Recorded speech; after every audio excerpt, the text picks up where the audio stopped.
Hello, y'all. I'm here today to talk to you about the death penalty, the main points of the death penalty, the solutions of it, and why it is bad. To this day, there has been over 1,500 people that have been executed through our judicial system. The death penalty today is an old form of punishment that is slowly decrepitating, yet it is still a major controversy to this day. The numbers are starting to get more and more unbalanced, which is a good thing, as every year passes. There have been many studies showing that the death penalty does not deter crime, the expenses are high and costly, and the execution of innocent lives happen all the time.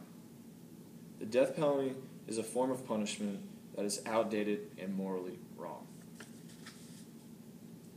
According to the Washington Post, the death penalty has proven that it does not deter crime. Scientific studies have consistently failed to demonstrate that executions deter people from committing any crime.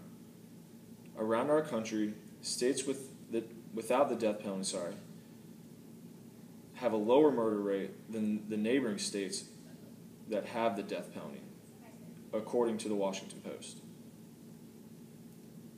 Next, I would like to discuss the expenses of the death penalty.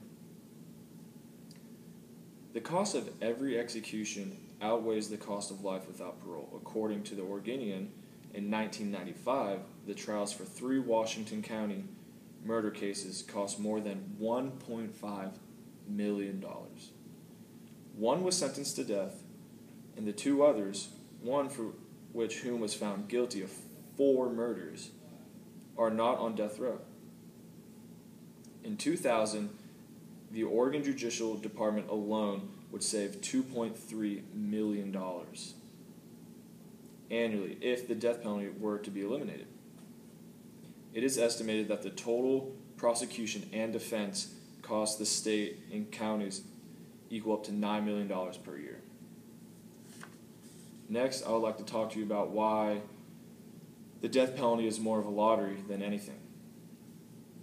The death penalty has put many innocent lives in jeopardy of death. Since the reinstatement of the death penalty in the United States in 1976, 138 innocent men and women have been released from death row, including some who came just before minutes of their execution. According to Death Penalty News, in Missouri, Texas, and Virginia, investigations have been opened to determine if those executed innocent men and women. That means they knew that they were innocent, but they went ahead with the execution anyways for whatever reason.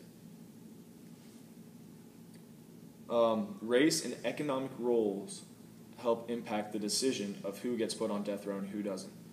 If someone contributes a lot to society, they are less likely to be put on death row than someone who is a minority and does not contribute to society or very little contribution to society at all. Those who kill whites are more likely to be sentenced to die than those who kill African Americans. Economic factors exist too, such as what I just said about how if you're more likely to contribute to society, you're less likely to be put on death row. Now, what do we need to do to figure out a solution, or what is the solution to the death penalty? The solution to this controversy is simple. It is life without parole. What is life without parole? It is a form of punishment that puts the inmate in jail for the rest of their lives, and they have zero chance to get out. So that means they are spending the rest of their lives in prison for whatever cause they did. If the death penalty were to be substituted for life without parole, this would help crime rates go down. I say this because criminals sometimes want the easy way out.